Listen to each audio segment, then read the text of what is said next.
My Uber was 3 minutes away, and I could not get my hands to let go of Briar's phone, standing there on the sidewalk with the wind cutting through my jacket in a way that made the whole night feel worse than it already was.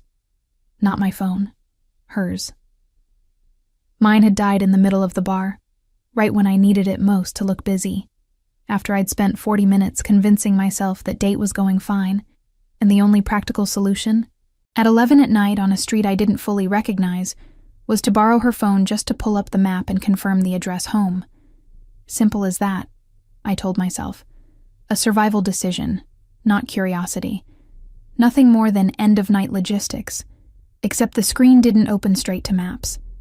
It opened on a notification, the kind that pops up over everything before you can stop it, with that white glare that hits your eyes before your brain even processes the content, and the name that showed up wasn't Harlow or roommate, or any of the neutral labels I'd gotten used to expecting after a full year of pretending we just split rent and nothing else. It was written there, no irony at all, none of that inside joke face Briar usually made when she saved contacts under silly nicknames. Don't fall for her again. I read it 3 times. Not because I hadn't understood it.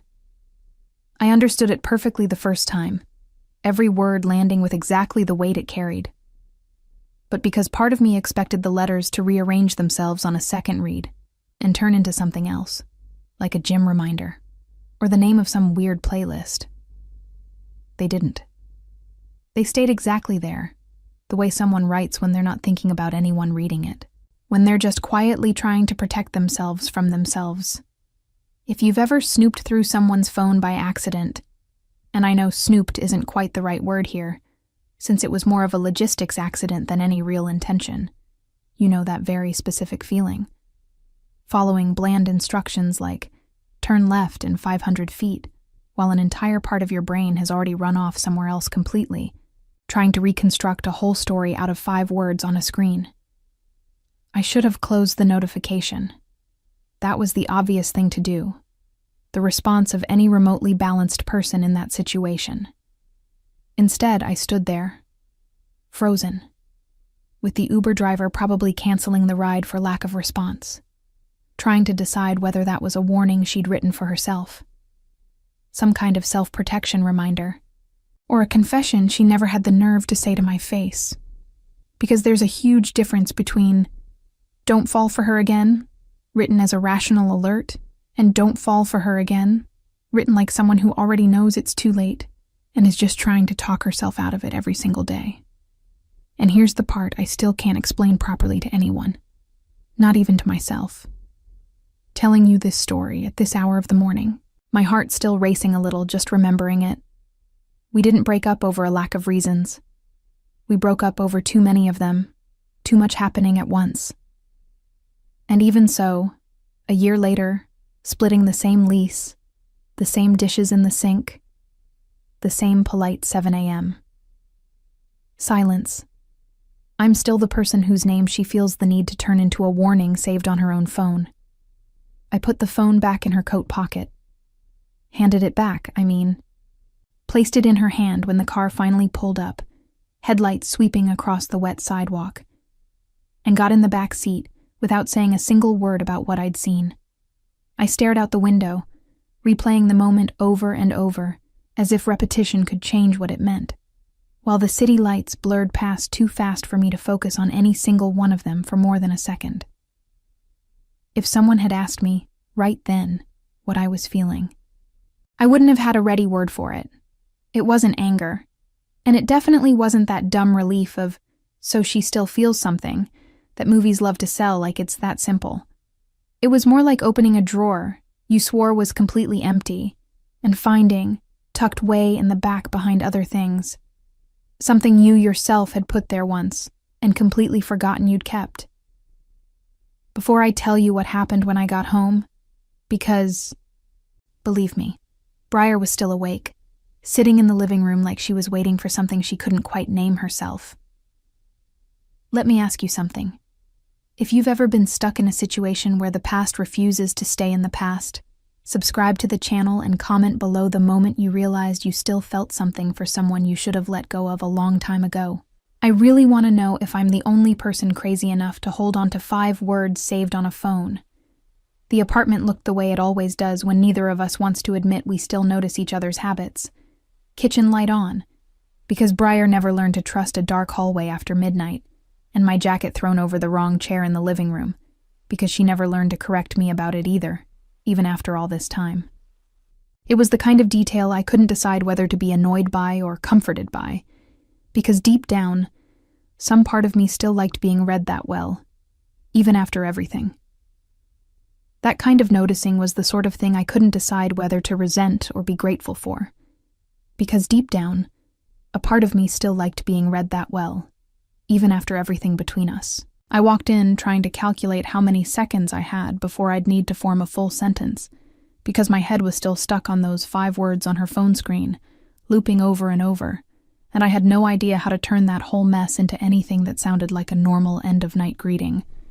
It was funny, in a bitter kind of way, realizing how much of our old rhythm had survived completely intact, untouched by anything as official as a breakup on paper. Briar was on the couch, sitting in a way I recognized instantly. Legs tucked under her, remote abandoned on the cushion next to her. That specific posture of someone who was clearly waiting for somebody to come home, but would never admit it out loud, not under any pressure. There was something almost theatrical about how carefully we'd both learned to perform normal, like actors who'd memorized their lines a little too well. "How was the date?" she asked, not taking her eyes off the TV. And I noticed, with a discomfort that wasn't exactly new, how good we'd both gotten at that kind of neutral question, the kind that only exists to fill silence without actually asking for real information. I kept sneaking glances at her out of the corner of my eye, trying to read something I wasn't even sure I wanted to find. Terrible. The kind of terrible that makes you reconsider entire life choices, I answered, trying to keep it light. And she laughed low, a short sound I knew far too well to pretend I felt nothing hearing it. I sat on the arm of the opposite couch, buying myself time before deciding what to do next. It struck me, watching her laugh at her own joke, how effortless this all still felt, how little effort it took for us to fall back into old grooves. There's a thing about living with your ex that nobody warns you about ahead of time. It's not the awkward silence that hurts. It's the familiarity that keeps working perfectly well, even after everything else stopped. We still knew the right volume for each other's voice so we wouldn't wake the neighbor. Still knew how to split the remote without asking. Still knew how to read exhaustion on each other's face before a single word got said out loud. It was funny, thinking about it, how we'd built this whole structure of justifications just to avoid admitting that maybe neither of us actually wanted to leave. It was almost funny, thinking about it, how we'd built this whole structure of justifications just to avoid admitting that maybe neither of us actually wanted to leave in the first place. The lease we'd signed together still had 8 months left on it, and the penalty for breaking it early was steep enough to turn any escape attempt into a genuinely stupid financial decision. That's how we'd justified, early on, continuing to share the same address after the breakup. Pure practicality. No feelings involved. Except practicality doesn't explain why she still fixes my coffee exactly the way I like it before I've even gotten out of bed. I wondered, not for the first time, whether the practical reasons we gave each other were ever really about money at all. I sat on the other end of the couch, leaving a gap between us that felt bigger than it actually was, and watched her profile lit up by the blue glow of the TV, trying to decide whether to tell her about the notification right then, or keep it to myself, like carrying a heavy stone in your pocket just to feel the weight of it every once in a while. I pictured, for a second, what it would be like to just ask her outright, no detour at all, but the fear of hearing an answer I wasn't ready to process made me swallow the question back down. I kept replaying the conversation in my head, wondering if there had been some safer version of it I could have chosen instead. I didn't say anything. I went to my room saying I was tired, which wasn't exactly a lie, just not the whole truth.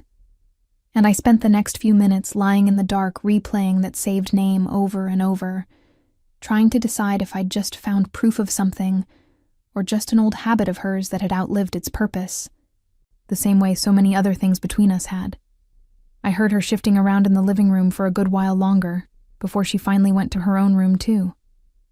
Somewhere down the hall, I could still hear her moving around long after I'd said goodnight, like neither of us was quite ready to let the day end.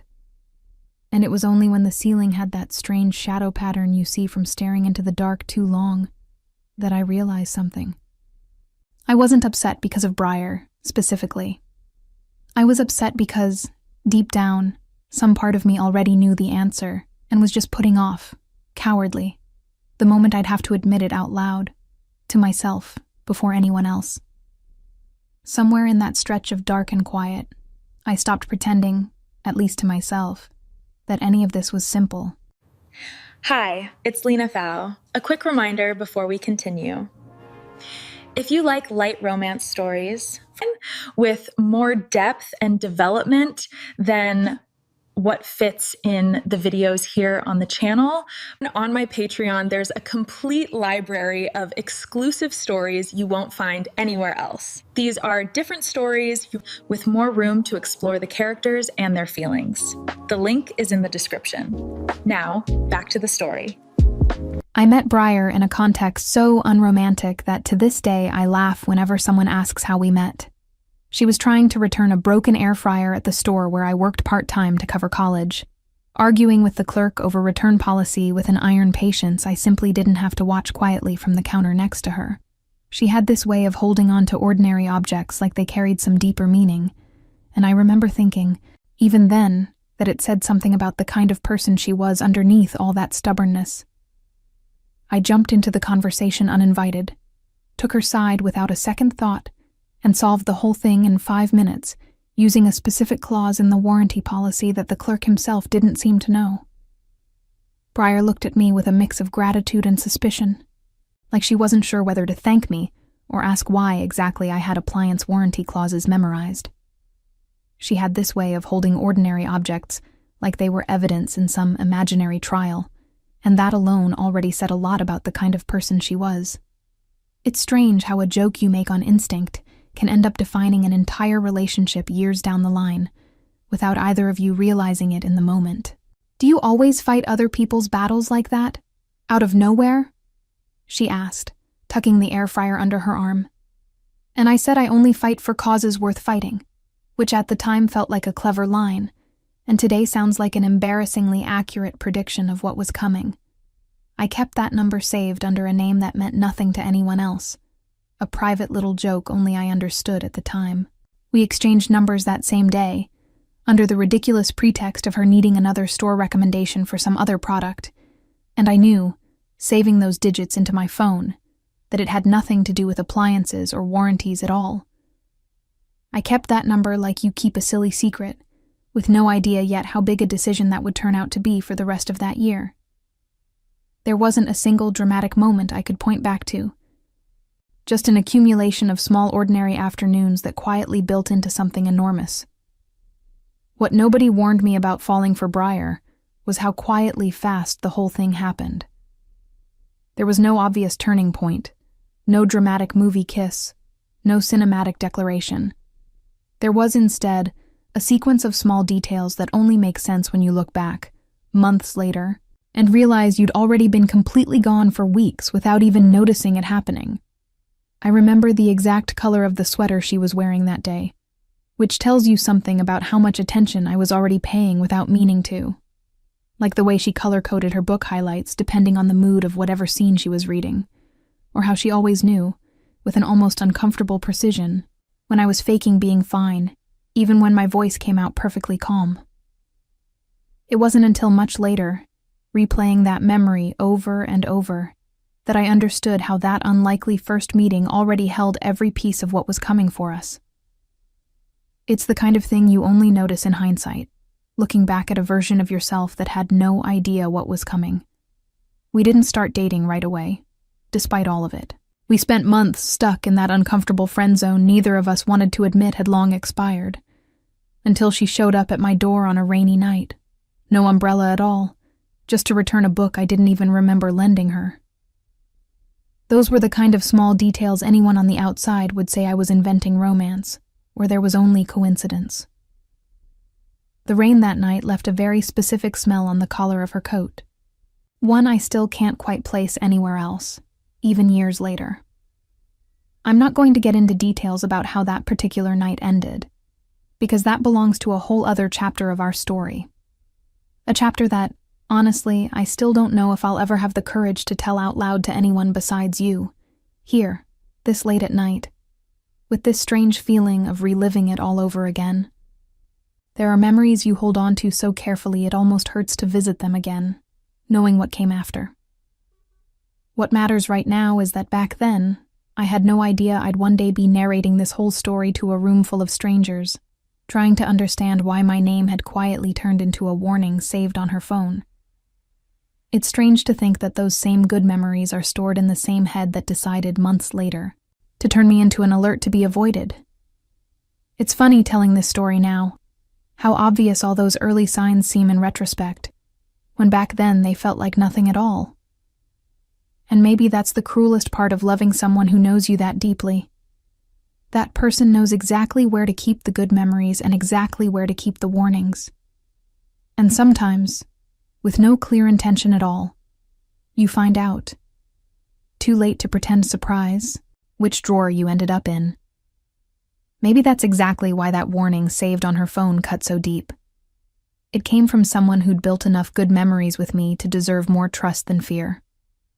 There are rules of living together that neither of us ever wrote down on paper, but that either one of us would follow with the precision of someone studying for a final exam. Never comment on each other's love life, never use that old nickname out loud around guests, and never, ever, be alone in the kitchen after midnight, because that's exactly the hour when anyone's defenses tend to fall apart. They were rules learned through trial and error, each one the result of some past slip we'd rather not repeat.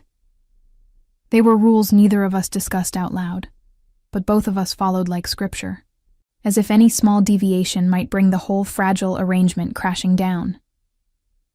The morning after the whole phone thing, I followed the coffee rule with almost theatrical precision.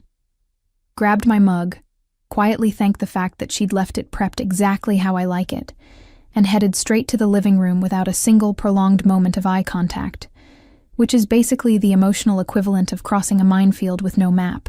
That morning, quiet had its own particular rhythm, one I only ever noticed whenever something threatened to break it, the way it was threatening to right then. Briar, on the other hand, seemed determined to test the limits of that silent agreement early, sitting on the arm of the couch close to me, asking about my job with an interest too genuine to be casual courtesy. She had a way of striking up conversation that always left me with no clean exit. She had this talent for making simple questions sound like invitations to confess something much bigger, and I never quite learned how to resist that pull. "You've been weird since last night," she said, direct, no detour at all, and I had to decide, in one full second of hesitation, between lying with total conviction or deflecting with humor. I picked the second option, because it's always the safer one when you don't fully trust your own voice to hold up a bigger lie.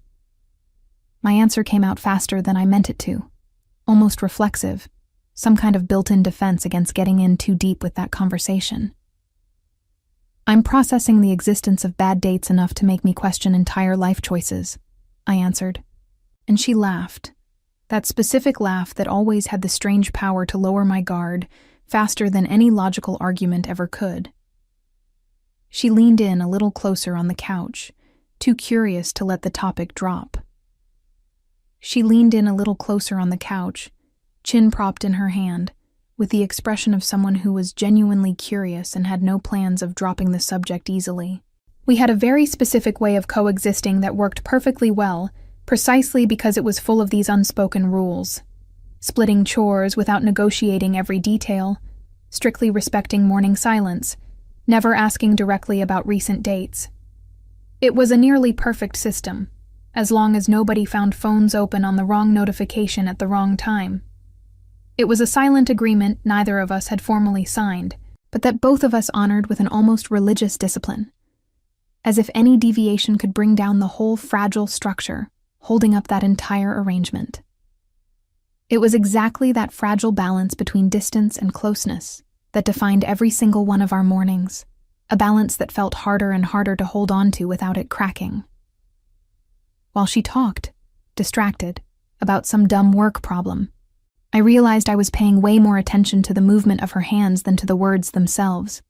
An old habit, I swore, with total certainty, I'd left behind completely, but that apparently had just been hibernating, waiting for any small excuse to come back at full force. I realized in that instant that certain habits of affection simply refuse to disappear, no matter how many times you try to rewrite your own internal rules about them.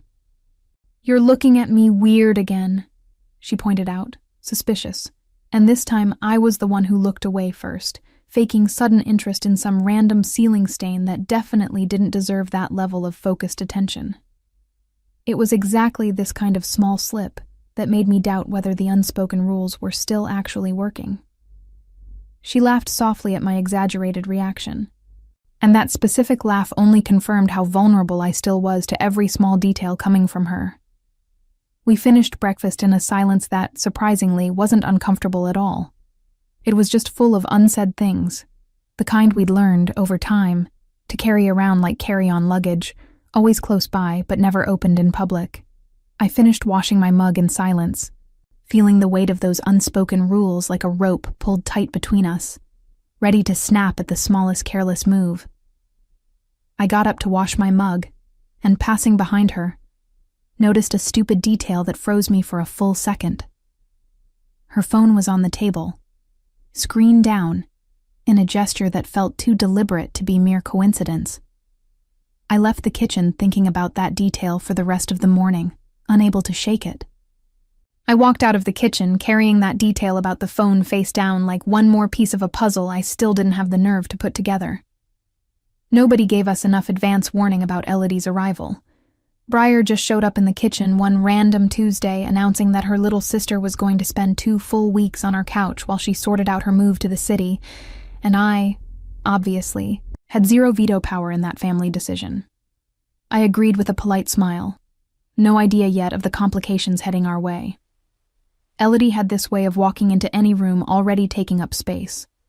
Like discretion was a completely foreign concept to her. Elodie arrived hauling 2 suitcases way too big for 2 weeks, a dangerously contagious enthusiasm written all over her face, and the complete innocence of someone who had no idea she was about to spend 2 weeks inside an emotional war zone, carefully disguised as an ordinary, calm apartment. I still remember the careless way she dropped those suitcases, like she already knew, instinctively, that this apartment was about to host far more drama than she could possibly imagine. "You two are still as cute as I remember," she announced the second she walked through the door, dropping her bags in the middle of the living room like that was a totally harmless offhand comment. And I watched Briar visibly choke on her own sip of coffee.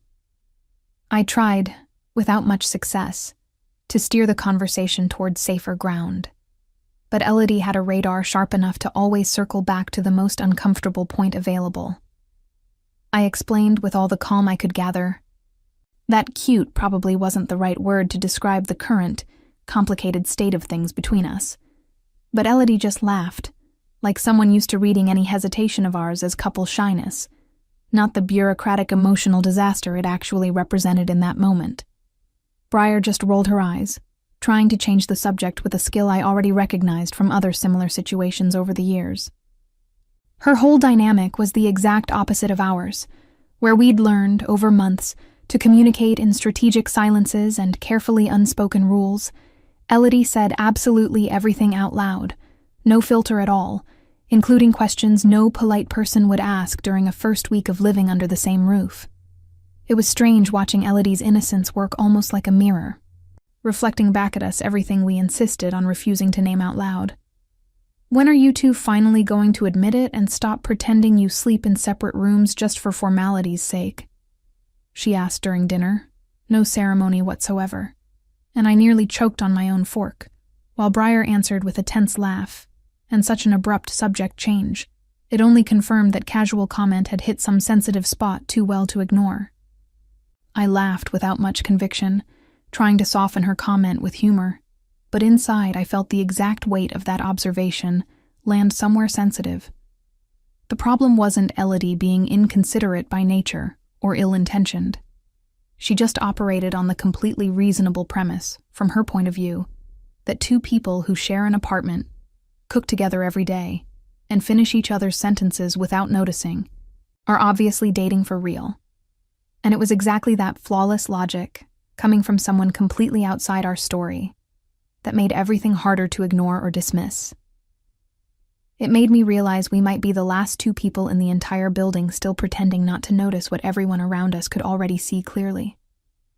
And the worst part of all is that, seeing the scene from her outside perspective, I completely understood the logic behind it. Only the two of us knew how much that whole appearance of intimacy was, in fact, the carefully preserved residue of something that had already officially ended a full year ago. I kept replaying that scene for hours, trying to decide whether I felt exposed by Elodie's clarity or grateful that someone had finally said the obvious thing out loud. That night, helping Elodie set up the makeshift bed on the couch with borrowed sheets, I heard her comment quietly, like it was some intimate secret just between the two of us. "You know, Briar always gets different when you walk into a room. Lighter, I don't know how else to put it." Her comment hung in the kitchen air far longer than any answer of mine could have dissolved it in that moment. I didn't answer right away. I just kept fixing the pillow with excessive care, tucking that comment away in the exact same place I'd been storing everything lately. An inner drawer getting fuller and fuller, one I kept putting off opening for weeks now. I filed it away, with no idea yet that I'd soon have plenty more material to fill that drawer to the brim. I went to bed that night thinking less about the complicated new houseguest situation and more about how uncomfortably accurate her observations about the two of us had been. It was over breakfast, 3 days after she arrived, that Elodie dropped the comment I still hadn't managed to fully shake off. She asked, with total innocence, whether we were going to celebrate the anniversary of when they'd started dating, because she vaguely remembered the date from an old photo tucked away in the family album. Elodie kept eating her toast, completely unaware of the quiet earthquake she'd just set off at that small breakfast table. The table went quiet for a beat too long to feel natural, and I watched Briar grip her mug way harder than the coffee really required, while trying to come up with an answer that wouldn't expose details her sister clearly didn't know about. I watched Briar's face for any hint that would confirm or deny my suspicions, but she was too good at keeping a neutral expression when she wanted to be. "We're not in that setup anymore, Elodie," Briar finally said, with a careful gentleness that only made things worse. Because now her sister was looking at the two of us with the expression of someone who'd just realized she'd stepped into something far more complicated than she'd imagined a few seconds earlier. That comment about the anniversary kept echoing in my head all day, tangling itself up with other memories I'd sworn I'd buried deep enough never to revisit. Wait. Since when did that change? You two still live together, cook together every day, finish each other's sentences without even noticing. Elodie started listing evidence like she was building a case for court, and every specific item on her list hit a point I honestly would have rather not examined too closely right then. I spent the whole afternoon pretending to work, while really just replaying every detail of that specific date in my head, trying to understand why it still stung so much. I pretended to be completely absorbed stirring my coffee, but inside I was doing the math. It had been exactly 1 year and 2 months since the date Elodie mentioned in passing, and I knew that number by heart, no family photo album required to confirm it. It was strange realizing how one innocent comment, from someone with zero context, could reopen wounds I swore had healed months ago. The conversation died right there, in that polite silence we'd both gotten so good at over the past year, but the damage was already done regardless. I spent the rest of that entire day thinking about that specific date, about the anniversary nobody officially celebrated anymore, and mostly about the look on Briar's face when she realized her sister had just accidentally exposed how much they still kept intimate details of each other. It was one of those days when time seemed to stretch on purpose, every hour carrying the extra weight of that question neither of us had the nerve to bring back up. The silence at that breakfast table kept weighing on me, even after Elodie moved on to talk about some completely unrelated plans for the rest of the week. That night, I found Briar alone on the balcony, staring down at the empty street with that specific expression she always gets when she's processing something too big to fit into simple, direct words. The balcony light was dim enough to hide any more revealing expression on Briar's face, which was maybe exactly why she'd chosen that spot to talk. "Sorry about that," she said, without turning to look at me, and I stepped closer slowly, leaning against the doorframe, keeping a physical distance that felt, now, more like a conscious decision than mere chance positioning on the balcony. I stood there beside her, feeling the weight of every question I wasn't asking pile up like a tight knot right in the middle of my chest. "You don't need to apologize for your sister having a good memory," I answered, trying to keep my tone light and casual, though inside I was processing a question I didn't have the nerve to ask out loud right then. Why exactly did she still remember that specific date too?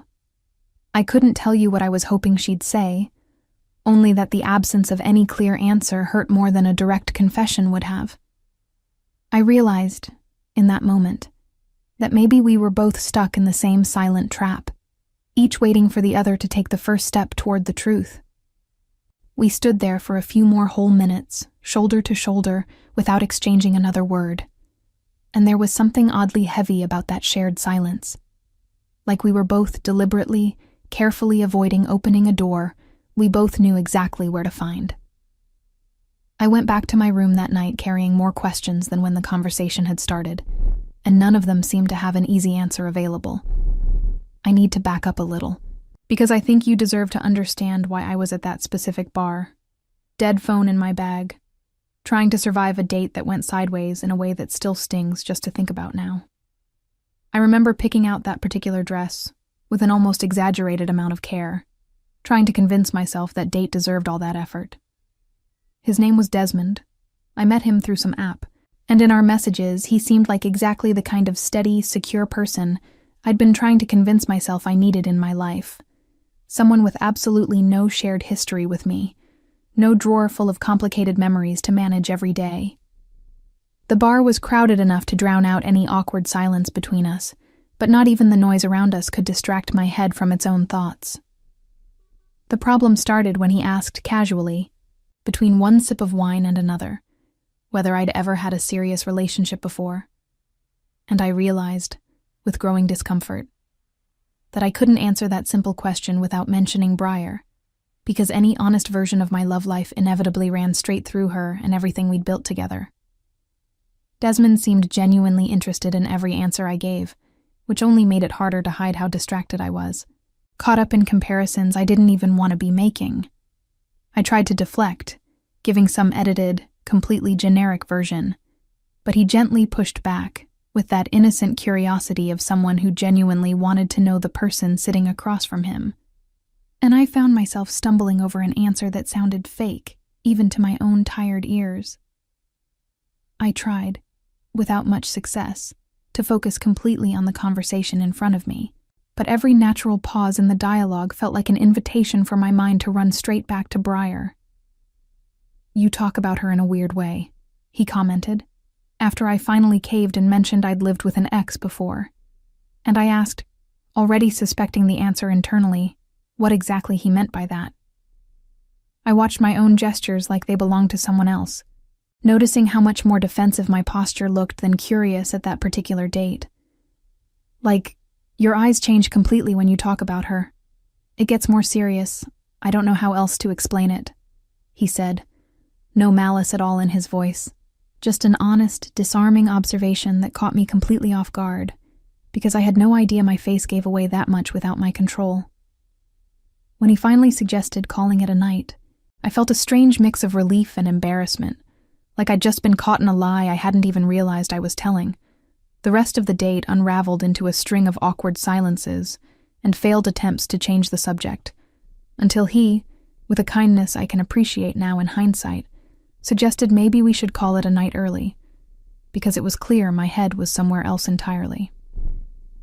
The street was empty when I stepped out of the bar, and the cold night air somehow matched perfectly the emptiness I felt inside in that exact moment. I agreed, embarrassed by the whole situation, and heading out, trying to order an Uber with my dead phone in my bag, ended up turning to Briar's. She'd given me a ride near the bar earlier, insisting on staying close, just in case.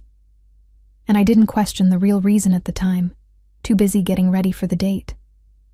I typed out a message to Briar asking for a ride, deleting and rewriting the sentence several times until I found a tone that didn't sound too desperate. It wasn't until much later, mentally reconstructing the events of that whole night, that I understood the full irony of the situation. I was trying to run from Briar on a date with someone else entirely, and ended up discovering, through her own phone, that maybe the running had never quite worked for either of us at the same time. She showed up fast, faster than any reasonable plan would justify, and I didn't have the nerve to ask directly why she seemed so ready to show up that quickly.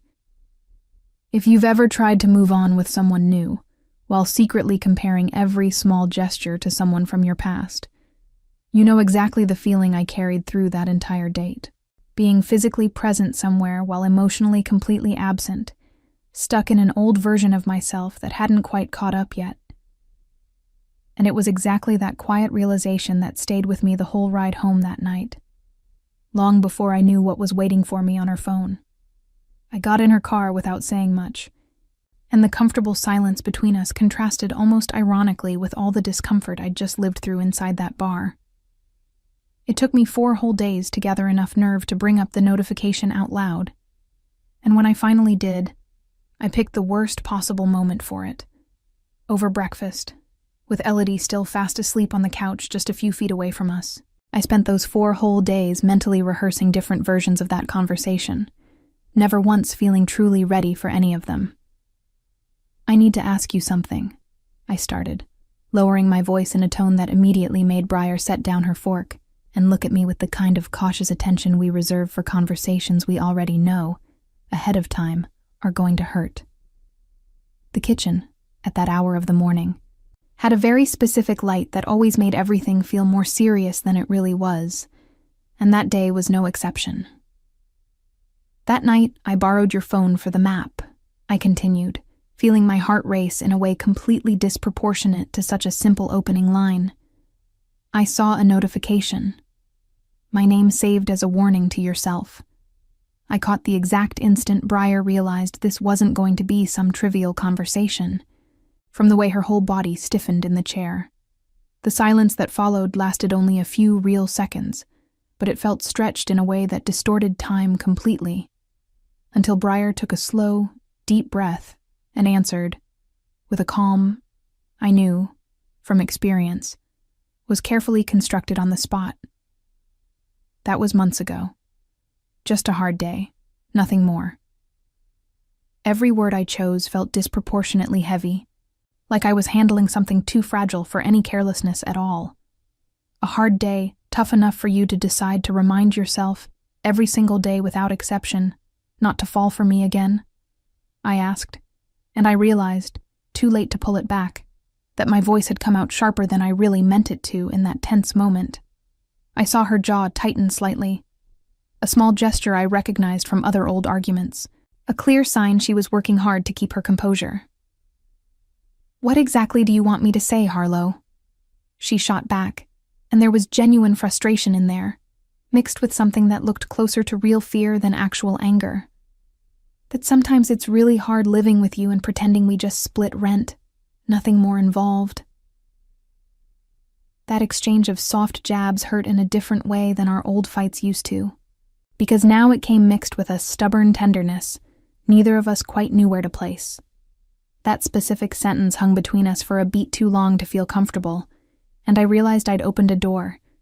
Neither of us was fully prepared to walk through that particular morning. Coffee going cold in the cup, and her sister sleeping peacefully just a few steps away.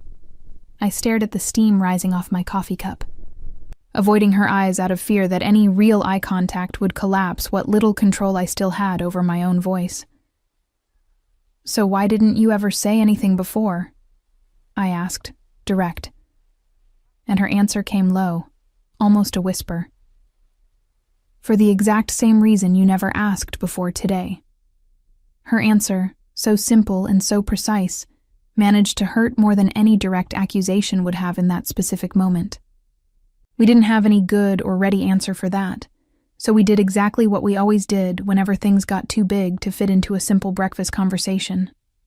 We both retreated, each to our own corner of safety, silently promising to pick it back up later. At some future moment, neither of us knew exactly when it would come. Neither of us had any training for this kind of conversation, and it showed, in the silence that settled, that both of us would rather deal with it slowly, in small doses, than all at once.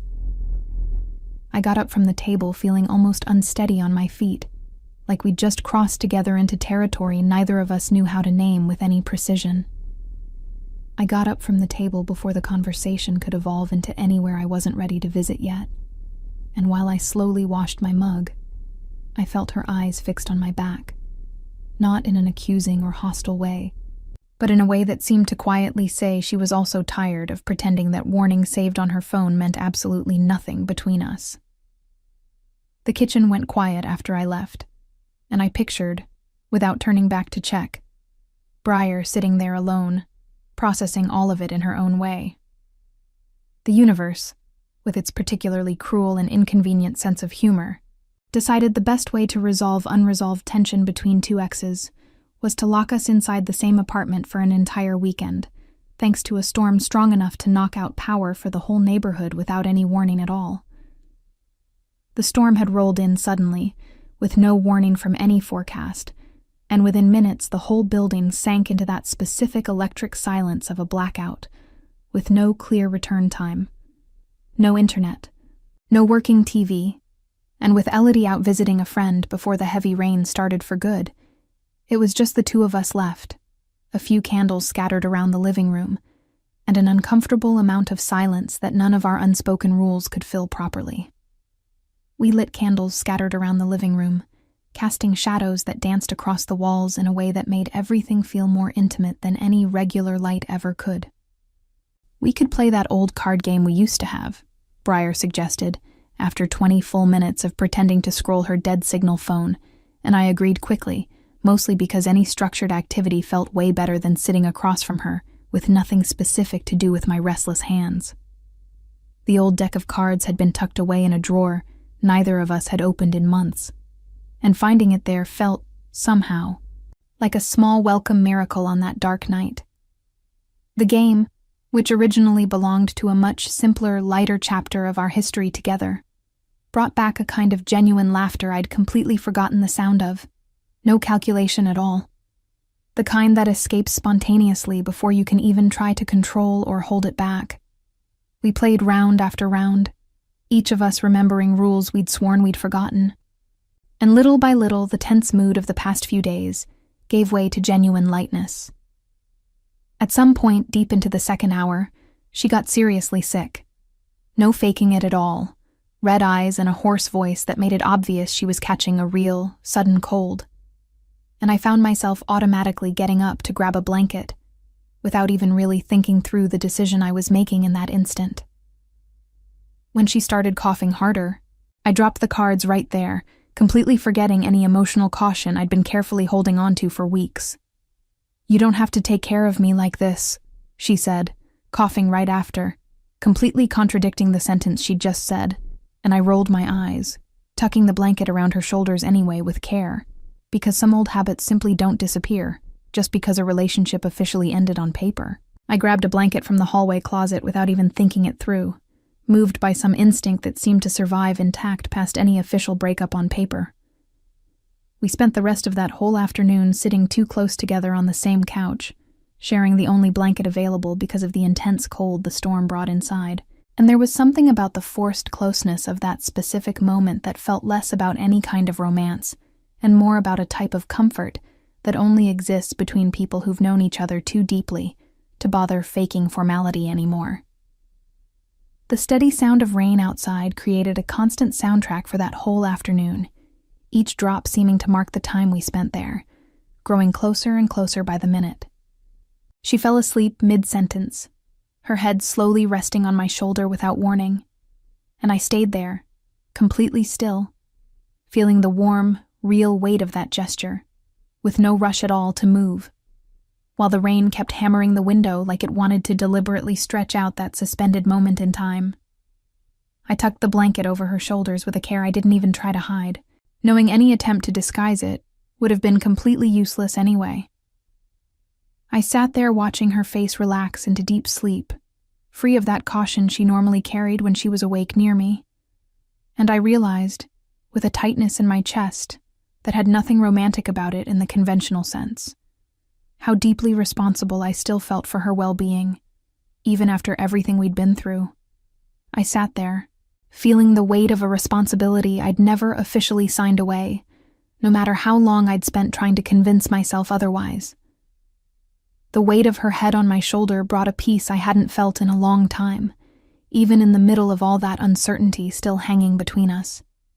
When the power finally came back on, hours later, lighting up the living room in a sudden flash, she woke up startled by the brightness, and for one whole second, before any awkwardness could settle in between us, we exchanged a look that said far more than any breakfast conversation had ever managed to say up to that point. I stayed there, perfectly still, listening to her breathing settle into a steadier rhythm while the rain kept falling outside, indifferent to whatever was quietly rebuilding itself inside that apartment. The cold that seemed harmless on Friday turned into a fever too high to ignore by early Sunday morning, and I woke up to the sound of her low groans of pain coming from her room, a sound that got me out of bed instantly before I'd even fully processed what was happening on the other side of the wall. The sound of her coughing echoing down the hallway was enough to snap me out of whatever sleepiness remained, triggering some internal alarm I didn't even know I still had, so sharp and immediate. I found Briar tangled up in the covers, shaking hard despite the obvious heat radiating off her body, and the thermometer, once I finally managed to get a reading with trembling hands, showed a number high enough to make me completely forget any emotional caution I'd been carefully maintaining over the past few days. I ran to her room without even putting on slippers, feeling the cold floor under my bare feet while trying to quickly gauge how serious the situation actually was. "I need to get you to a doctor right now," I said, already searching the whole apartment for my car keys, and she tried to protest weakly, mumbling something about it being no big deal. But her voice came out too weak to sound convincing at all, and I simply ignored the protest and started helping her get dressed in a hurry. She could barely open her eyes when I walked in, and that single detail alone was enough to turn my worry into the kind of urgency that leaves no room for hesitation. The entire drive to the urgent care clinic was silent, except for my constant, nervous glances at the passenger seat, repeatedly checking whether she was still awake, conscious, breathing normally. Checks I made almost without realizing I was doing them. Pure protective instinct that no official breakup on paper had managed to erase.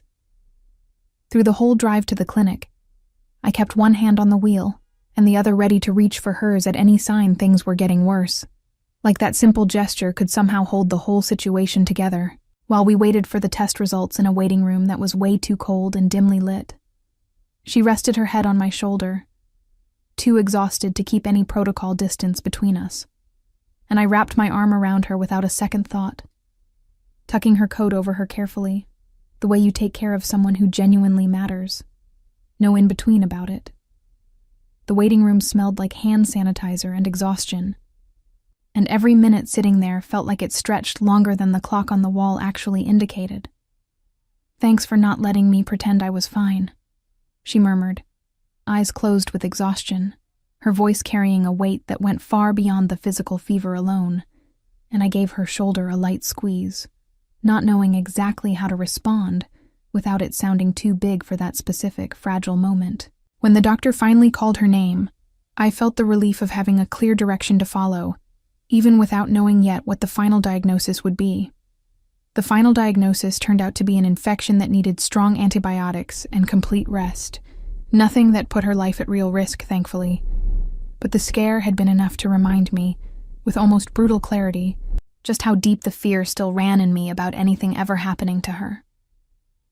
I stayed right there by the exam table the whole time, holding her hand while they explained the treatment needed, absorbing every word like I was personally responsible for making sure everything turned out fine. Back home later, I set Briar up in bed with every possible comfort I could gather. Fresh water, medicine right on schedule, an extra folded blanket. and she watched me do all of it with an expression mixing sincere gratitude and a vulnerability she rarely let show to anyone besides me. Back home, I laid out the medication on the nightstand with almost surgical attention, determined not to miss a single important dose schedule. "You didn't have to do all this for me," she said, for what felt like the 100th time that whole day. And I finally answered, sitting on the edge of the bed with no rush, with no energy left to keep up the safe distance we'd been religiously practicing for a full year. "I know I didn't have to do any of this. I wanted to, start to finish." She fell asleep before finishing her 100th thank you, and I just sat there watching her face relax little by little, relieved to finally see some genuine peace settle over it. She didn't say anything else out loud, just held my hand firmly for a long moment before closing her eyes to sleep for good, and I sat there for a few more minutes, feeling the real, concrete weight of that simple gesture. Our fingers laced together, nothing more than that. Like it was the most intimate thing we'd shared in months of careful, guarded coexistence. And sitting there on the edge of that bed under the dim lamplight, I understood that no formal distance was going to stop me from taking care of her the way I'd always known how to do best. I only left the room once I was completely certain her breathing had returned to a calm, steady rhythm, carrying with me the strange feeling of having just reaffirmed something that had never really stopped being true. Elodie came back from her friend's house right in the middle of Briar's slow recovery, and the first thing she did was walk into the room without knocking, catching exactly the scene we hadn't planned on explaining to anyone. Me sitting on the edge of the bed, holding her hand, fingers laced together in a way that definitely didn't look like ordinary roommates. The bedroom door creaked in that specific way either of us would recognize anywhere, and it was that exact sound that warned us, too late, of Elodie's arrival. "Sorry, I didn't mean to interrupt anything," Elodie said, a grin already spreading way too fast across her whole face, and I let go of Briar's hand so abruptly I nearly knocked over the glass of water on the nightstand, a movement as obvious and telling as a shouted confession for the whole house to hear. She stood frozen in the doorway for one whole second, taking in the scene with an expression that quickly shifted from genuine surprise to a barely hidden satisfaction. "She just had a high fever," I said, in a tone that sounded way too defensive even to my own tired ears. And Elodie raised an eyebrow visibly, clearly not buying it at all, but kind enough not to push the subject further right there, in front of her sister still sick in bed. I tried to recompose myself as fast as I could, but the damage was already done, clearly written in the way my hands were still trembling slightly on my lap. Later, in the kitchen, while I made a cup of hot tea to bring back to her room, Elodie cornered me against the counter with that curiosity impossible to disguise, one that seemed to be a genetic trait of that entire family. "You were holding her hand the way someone holds a real girlfriend's hand, not just some roommates," she stated, no detour at all in her voice. The kitchen, later, became the stage for a gentle but persistent interrogation, Elodie leaning against the counter with her arms crossed, patiently waiting for any crack in my explanation. I tried to put together some minimally convincing denial, but the words simply wouldn't come out, because deep down, I knew perfectly well she was right, and no logical explanation about practical living arrangements was going to manage to deny what the gestures themselves had already confessed before I did. Every argument I tried to build collapsed on its own before it even left my mouth, unable to compete with the overwhelming simplicity of her observation. "You two still care about each other deeply," she continued, now with way less gossipy enthusiasm and more of a serious tone of genuine realization. "And honestly, I don't know why you're both pretending otherwise for so long, with no need for it at all." I was impressed, despite everything, by the emotional clarity of someone so young, capable of naming in seconds what we'd both been avoiding saying for months of tense coexistence. I didn't have any ready answer for that, so I just kept slowly stirring the tea, buying myself precious time while I processed the idea that the younger sister, with no context beyond casual observation, had just named out loud exactly what we'd been avoiding saying for months of tense coexistence. I walked back to the bedroom carrying that whole conversation like extra weight, piling on top of everything that had already been building since that first notification on the phone. When I got back to the room with the hot cup of tea, I found Briar already more awake, sitting up against the pillow, eyes still tired but alert enough to notice my clearly rattled expression. "What happened out there?" she asked, worried, and I almost told her everything right then, but held back, handing over the tea in near complete silence. Briar seemed to have gotten back a good deal of her energy after the fever, and there was something comforting about seeing her sitting up, alert, fully focused on me again. "Your sister's pretty observant, you know," I finally said, sitting in the chair beside the bed instead of on the bed itself, deliberately creating a physical distance that now felt almost ridiculous after everything that had already happened between us that entire weekend of forced togetherness. And it was right there, in that small room full of medicine and extra blankets, that I realized maybe we were both too tired of pretending to keep hiding this much longer. I told her, slowly and carefully, the main details of the conversation with her sister, watching Briar's face process every word without any rush at all. Briar laughed softly, a tired but genuine laugh, and said, "She's always been like that, even as a kid. She saw things before we'd even admit them to ourselves." And in that exact instant, looking at her wrapped up in warm blankets, still worn out from the fever, but with eyes wider open than they'd been in months, I realized Elodie hadn't invented anything at all. She'd just said out loud what the two of us, deep down, already knew perfectly well for far too long to keep pretending otherwise. By the end of that afternoon, I realized Elodie, with no intention of causing any real trouble, had done exactly what neither of us had the courage to do alone: put into simple words the obvious thing we insisted on complicating. 2 days later, with the fever fully gone and Elodie generously out visiting another friend for the whole afternoon, I found Briar alone on the balcony, the exact same spot where we'd stood in silence weeks earlier, except this time the silence itself seemed to carry a completely different weight, almost ready to finally break open. The wind that afternoon rustled the plant. Briar insisted on keeping alive on the balcony, despite having zero prior knowledge about gardening whatsoever. "I need to tell you something important," she said, before I could even fully settle into the chair next to her.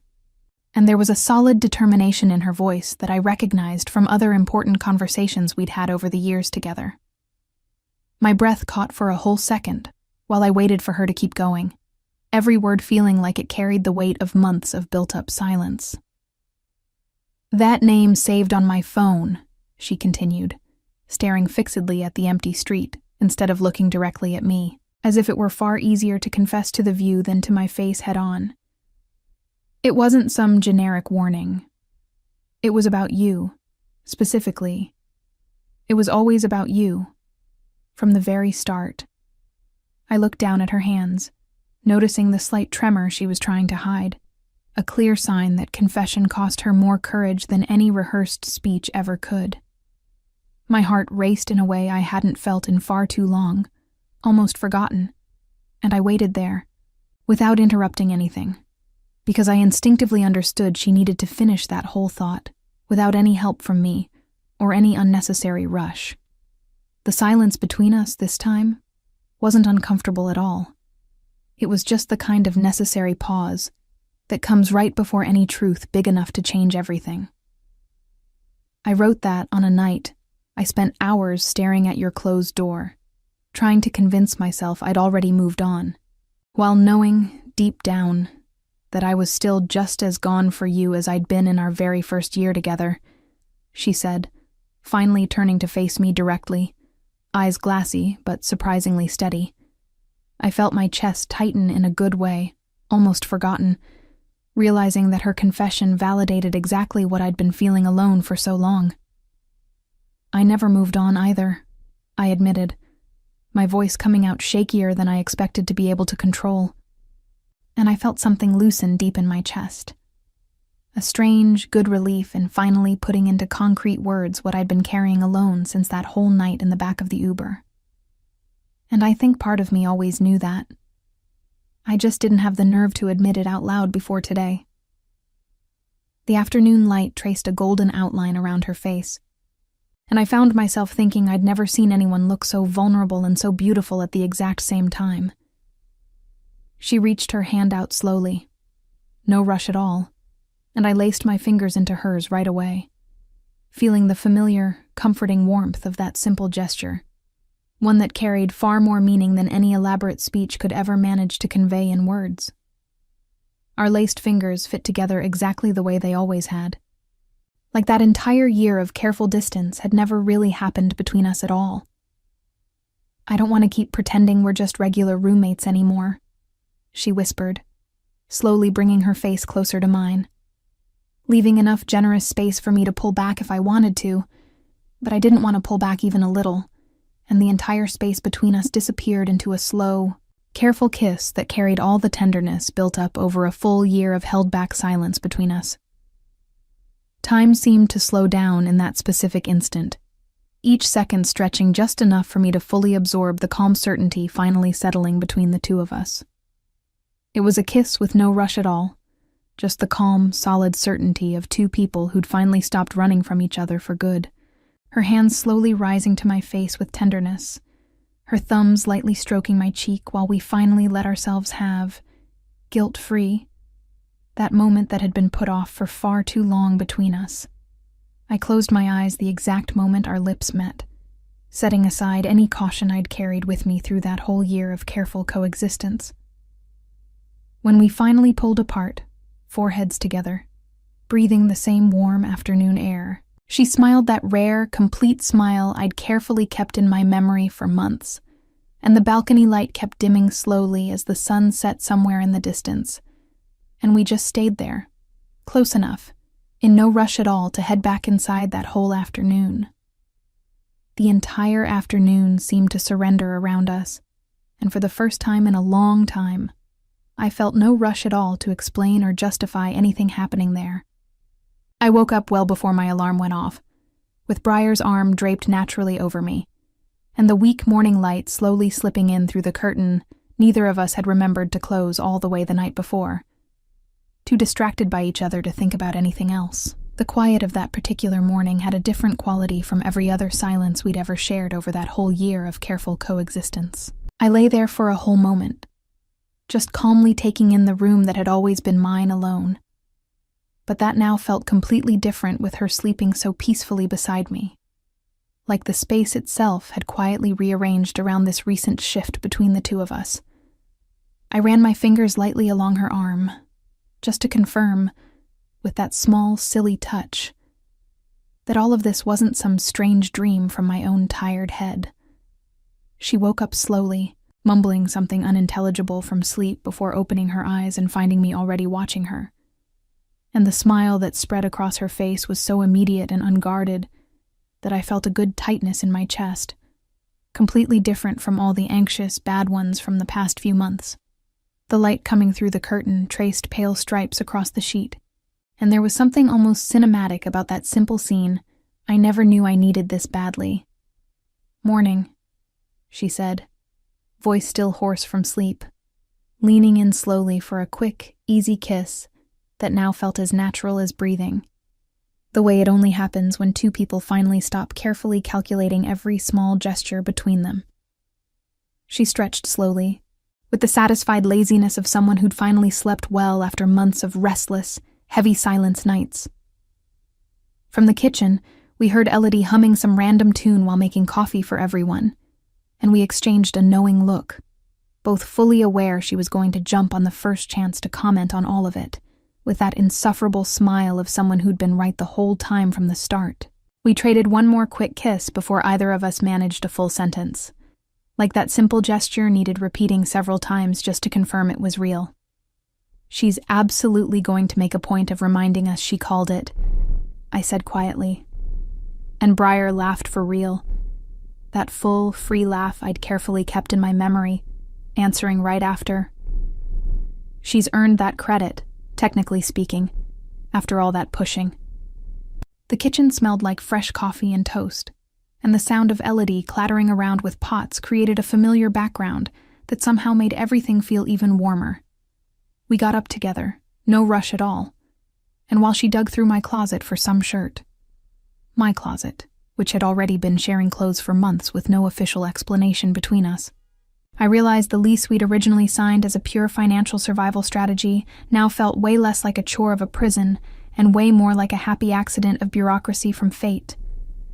She squeezed my hand lightly before we walked into the kitchen together, a small gesture that carried more security than any formal declaration could ever manage to carry.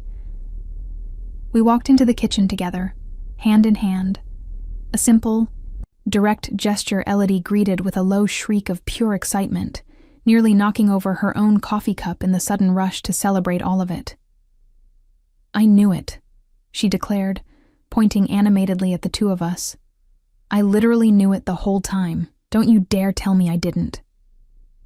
Elodie's exaggerated reaction filled the whole kitchen with noise and laughter, and I found myself laughing right along, with no desire at all to hold back that silly moment.